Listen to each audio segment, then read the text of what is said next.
Today's episode of the Boomer Beat is sponsored by Your Health and Wellness Girl. If you're looking for an additional stream of income while providing healthy alternatives to customers, contact Natasha Peterson at 302 907 9727. That's 302 907 9727.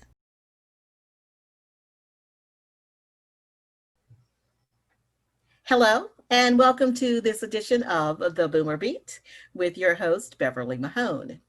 Today, we are going to talk about money. It's a subject that a lot of people don't like to talk about because a lot of us just don't have any to talk about. But the seriousness is that in our latter years, it is really important that we look at our savings because eventually we will all be in retirement if we live long enough, and we do not want to outlive our finances.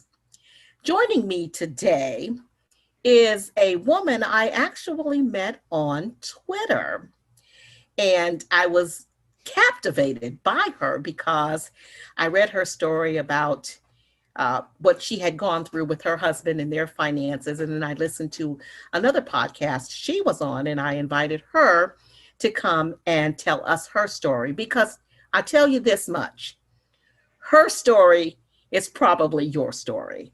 Whether you want to admit it or not, it probably is. So without further ado, Kathy Lee, I want to thank you so much. I know you're in California, so you're in another time zone, and I'm in North Carolina. So I do thank you very much for taking time out of your Saturday to join me today. Oh, you're so welcome, Beverly. I'm really happy to be here. And there might have been a time in the past I was afraid to talk about money, but I love talking about money today.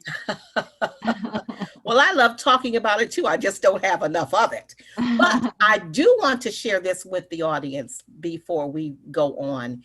Is after I listened to Kathy's podcast with another host, and she inspired me to go ahead and pay off this credit card that I had. It was not a big bill, but it was big enough that I could have been paying for the next 2 or 3 years. But I decided to go ahead and pay it off because, and she'll explain to you why it's important to pay off those credit card debts. So let's just start out. First of all, Kathy, tell us a little bit about yourself. When you got married, were you looking for a man who had all this money? You're going to, live happily ever after in wealth and health. Tell us your story. That's funny. I don't know if any of us actually look for a spouse based on criteria. I just happened to meet this guy. We started dating.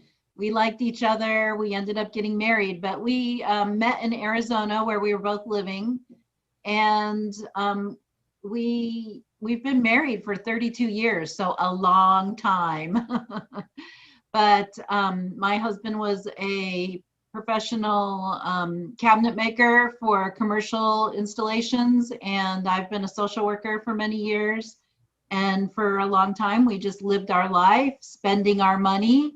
We didn't really think too much about the future. Once in a while, we would read a couple of books about getting control of your finances. And we actually would read these books together, like Your Money or Your Life by Vicki Robin and Joe Dominguez, which is a great book. It talks about the cost of trading time for money. But for some reason, none of these things stuck when we were younger. And so over the years, we found ourselves in debt. And eventually it got to the point that we were really sick and tired of being in debt. And so we ended up going through the Dave Ramsey program, and we went to a local church that had a 9-week course. And you meet once a week with other people in the same situation, burdened with debt.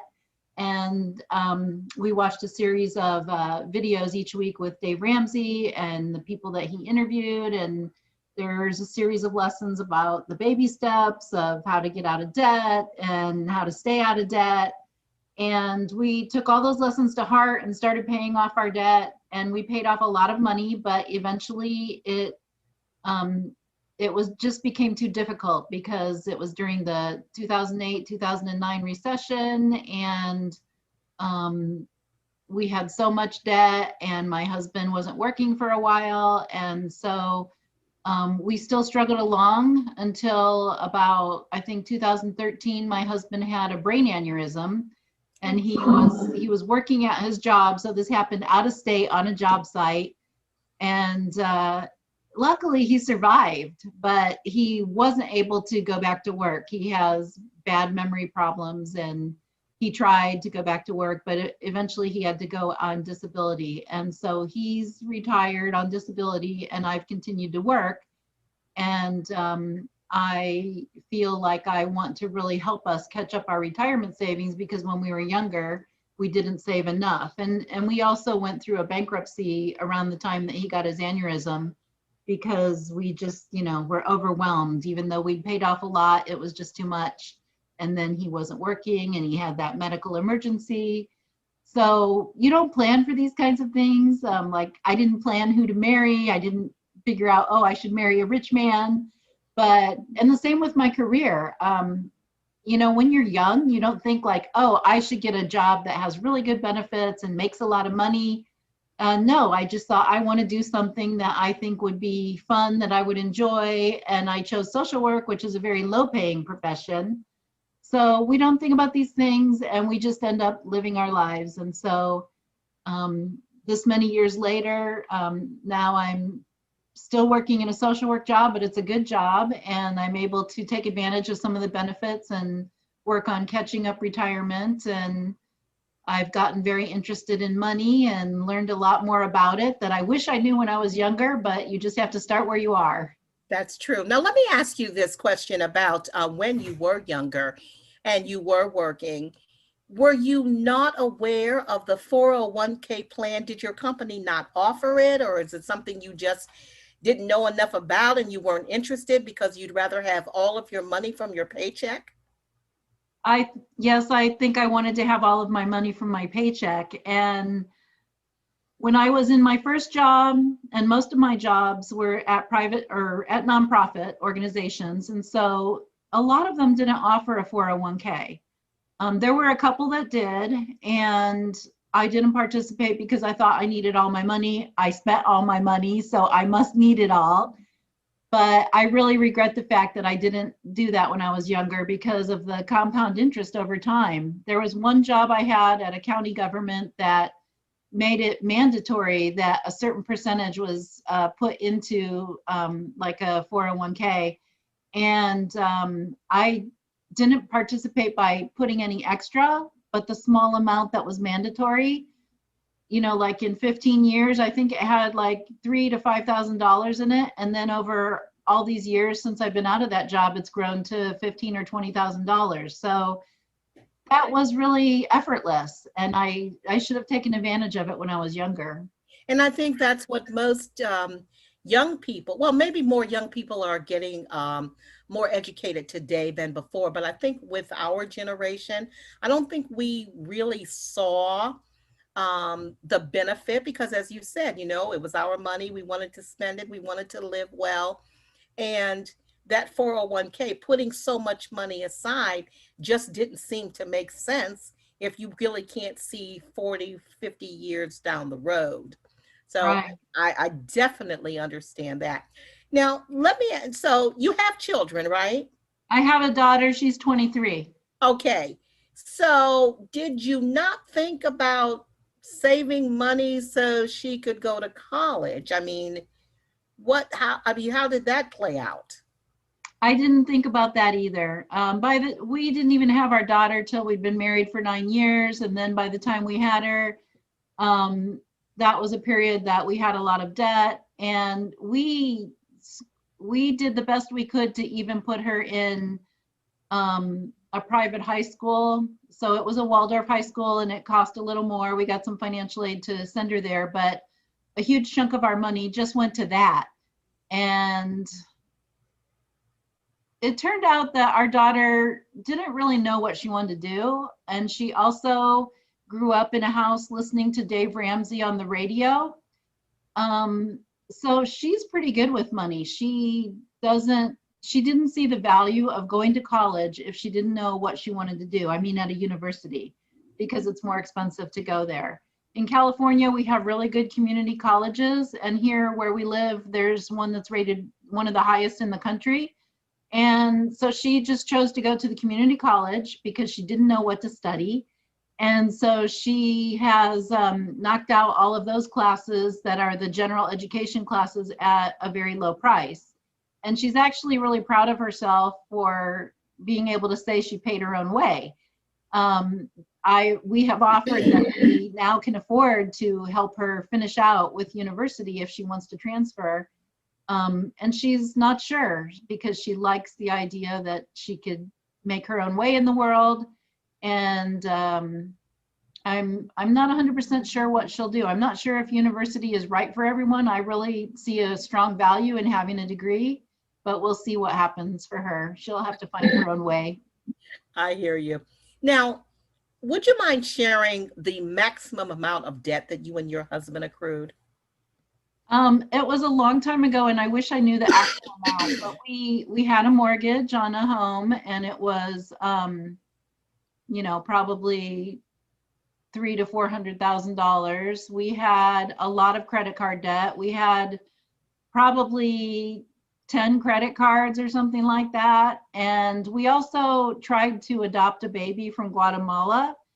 And even though we already had debt, we just went into more debt to try to do that. And it ultimately didn't work out. The laws were changing at the time, and there was a problem with the case. And it worked out, I think, good for the baby, hopefully, because his grandparents stepped forward and wanted to raise him. So we did not get to bring him home, but we spent a ton of money trying to do that. And we just spent. And we paid off a huge amount, like I said, by following the Dave Ramsey steps. We cut up all our credit cards. We still don't use credit cards.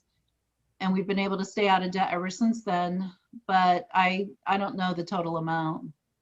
Do I you, want to forget that. right. Of course, I understand that. Was bankruptcy the only option that you could see? Because some people have such a negative view of going into bankruptcy because, first of all, it stays on your credit for like forever, it seems like, and then you have to almost reestablish yourself all over again. So did you see any other alternatives, maybe perhaps borrowing from a relative or getting a loan to pay off the loans you already had? We had done some of those things. Like when we were going to be late paying a mortgage payment, we had borrowed some money from my parents, but that's not something you can do over and over. And we also didn't want to, do that. It's not a good idea to borrow money from friends or family, and it just makes things awkward. And so we wanted to avoid that. But what we saw that would help us initially was going through the Dave Ramsey program.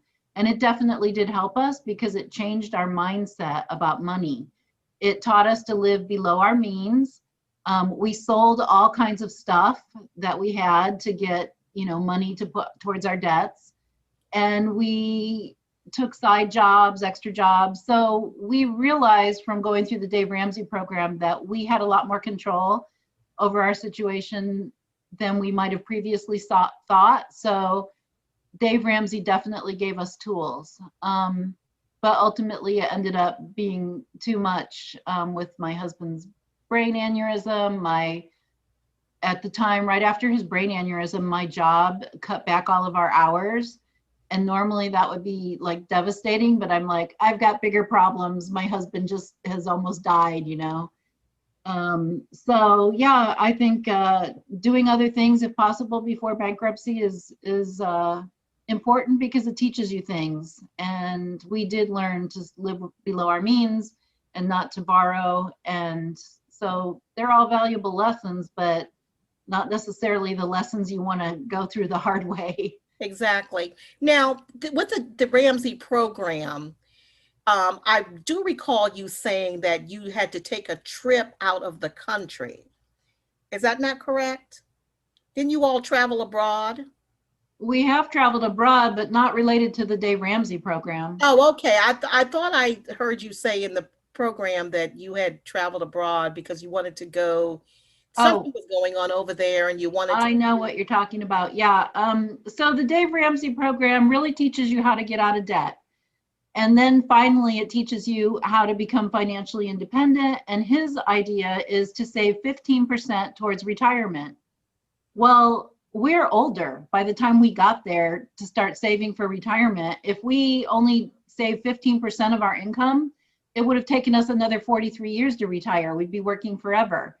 And so I started looking on the internet to find out, are there other ways to speed up your retirement savings? And I came across the FIRE community. Right. FIRE stands That's for it. Financial Independence Retire Early. And I was fascinated by this concept because I read all these blogs of young people in their 30s or 40s, or even 50s, who had diligently saved their money and invested it and were able to retire in 10 years. And I thought, wow, people in their 30s can retire in 10 years. So I thought, well, 10 years from now, could we save enough money to retire and to be caught up? So I learned from the Mr. Money Mustache blog. He has a whole chart on his blog. The article is called The Shockingly Simple Math of Early Retirement or something like that. And he spells it all out. It's just a simple math equation. If you save 40% of your income, you can retire in 22 years. If you save 60%, you can retire in 12 years. If you can save 75% of your income, you'll be financially independent in 7 years. So that's a challenge. Yeah, it's a That's the question. Who can really challenge. do that? Some people have done it, but I definitely feel it's a challenge. And I was afraid of it at first because at my job, I had the opportunity to participate in a 457B catch up program for retirement. So at my current county job, they have the 457, which is like a 401k, and you have the maximum amount you can contribute if you're over 50, or yeah, I think it's over 50. You can contribute 26,000 a year normally in your 401k. But with this special 457 catch-up provision that is usually available to government workers and teachers, if you are behind in your retirement savings and you're over 50, you can contribute 39,000 a year for 3 years in a row. And I thought, could we really do this? I wasn't really sure. I didn't even know if we'd have enough money. So I signed up for it thinking, well, I'll try it. I can stop it if I can't do it. And it turned out that I could do it. I didn't miss the money that was gone. My paychecks were like $500 every 2 weeks. But because my husband has a pension and disability income coming in, we lived off of that. I have another side job I do, which is speech therapy with toddlers, which actually makes double what I make as a social worker. So with those other incomes coming in, I could put away that extra money in the catch-up plan for retirement. And your initial question about going overseas is after I read all these blogs and became very enamored with this whole idea of trying to catch up retirement savings, I discovered there's a conference called Chautauqua, and it's billed as a group of interesting people who get together to talk about, interesting things, and they do it all over the world. It was started by J.L. Collins, who has a blog, also J.L. Collins NH. And he gathers some speakers that do these presentations. They started out in Ecuador. The year we went, it was in England. And so we stayed in this converted castle. I said to my husband, oh, there's this conference about money and it's in England and you get to stay in a castle. He's like, oh, I always wanted to go to England. So we went. And some of the speakers that year, besides Jim, J.L. Collins, were Christy and Bryce, Christy Shen and Bryce Leung. They have a blog called Millennial Revolution, and they're a couple in their 30s, the first Canadian couple who retired in their 30s, and they travel all over the world now, living off their investments. But they spoke, and there were a couple other speakers, and it's a small group, like 25 people or less. So you really get the time to know other people at the conference, and you're just there to talk about money. And we went with some money questions, and it was a really good time, and we learned a lot. It kind of cemented all the stuff I'd been reading on my own, about saving and catching up for retirement and how to live your life. It's not really about deprivation.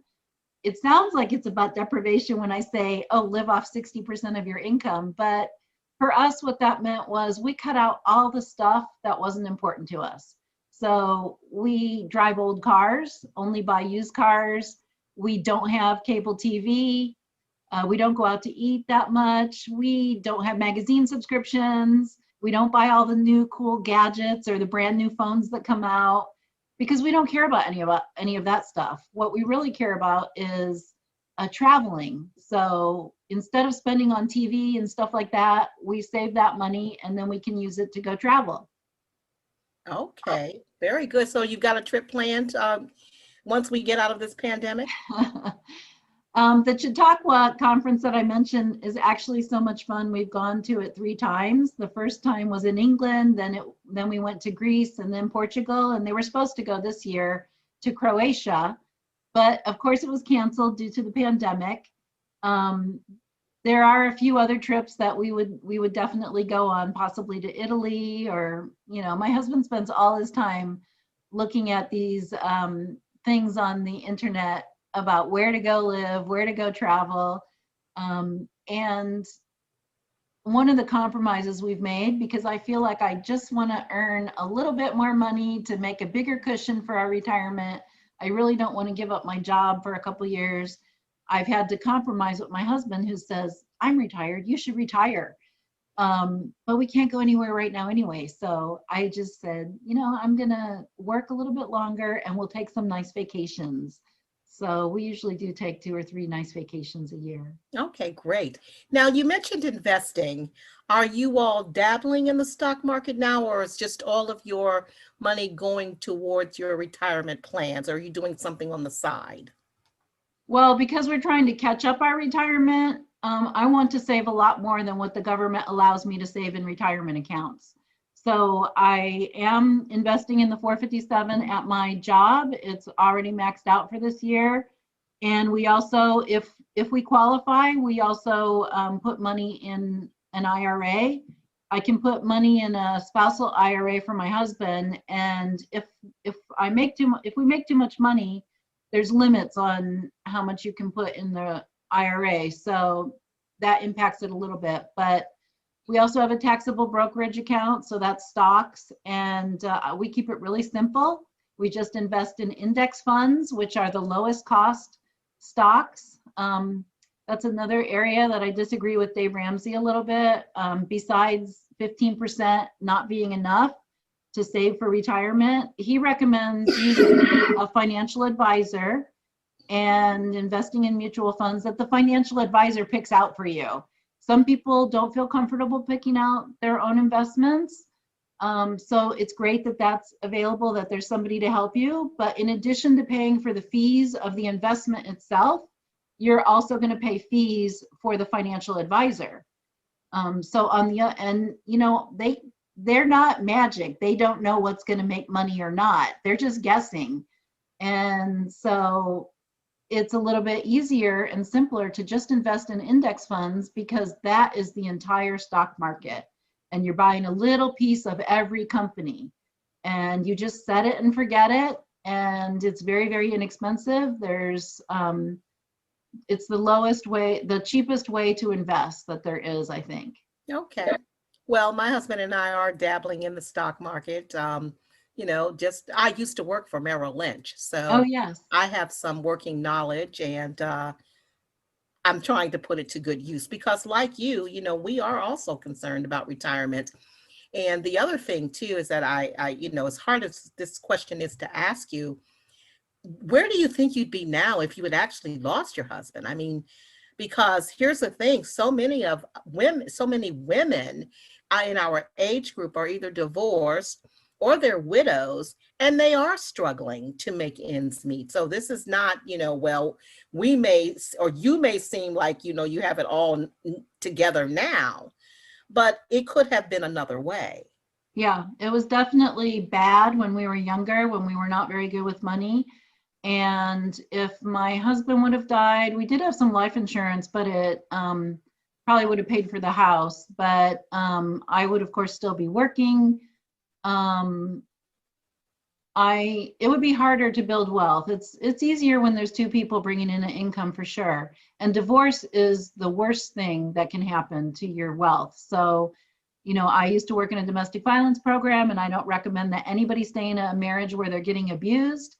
But people don't really seem to have the ability to make compromises and get along. I mean, marriage is tough. And if you have the ability to get in counseling or to find a way to work out things, it's way better to stick together as long as there's no abuse and try to make things work, because it is tough if you have to go alone. And the other part of this too, Kathy, is the fact that money is generally the number one issue in a marriage that causes the breakup. So you've got, if you're dealing with the domestic violence and the money, that's just a 1-2 punch. And I don't mean the pun, but you Right, understand what I'm saying. So, all right. right. So one last question as we get ready to wrap up this edition of the Boomer Beat. What advice do you give to people in our generation who, are like looking at their bank accounts and saying, oh my God, am I going to be able to survive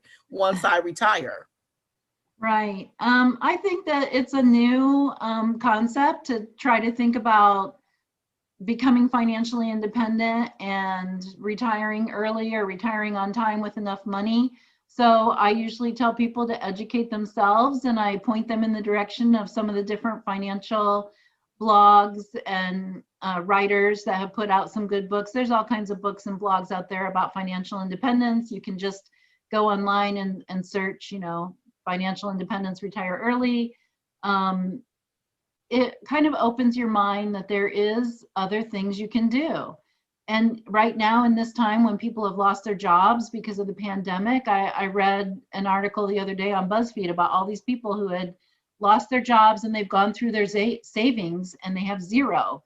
One man, the first one they mentioned, happened to be having a good income of $65,000 a year, but now he's spent his savings being unemployed. But it's really a tightrope when you talk about these things, because not everybody can go out and get a second job or even get another job in this situation in the pandemic. But what can you do? Can you sell things? Can you start a blog, or can you write articles as a freelancer? There are other things you can do. Can you walk dogs for Rover? There's other things you can do, but we're never taught these things. We're not taught how to have a creative mind and how to look outside the box. So the first thing I would tell people is, here's some different blogs and books you can read. And I think those blogs and books start to plant a seed for people to think, oh, I can do something. Oh, I can bake and I can sell the pies that I make to my neighbors. That's right. I truly believe that having multiple streams of income is important even at our age. I mean, because, we may not have all of the skills of the 21st century, but there are a lot of other skills that we do have that we can sell ourselves with. So whatever you can do in order to, uh, what's the word I'm looking for? In order to puff up that bank account will always be in your favor. All right. Well, Right. listen, Kathy, thank you so much for taking the time to talk with me today about managing your money and how to live happily ever after into retirement, as long as you save your money and invest wisely. That's going to do it for this edition of the Boomer Beat. Thank you so much for tuning in, and remember to stay empowered along your journey. Take care, guys. Thank you. Good news you can use for your life. If you wanna get the info that'll help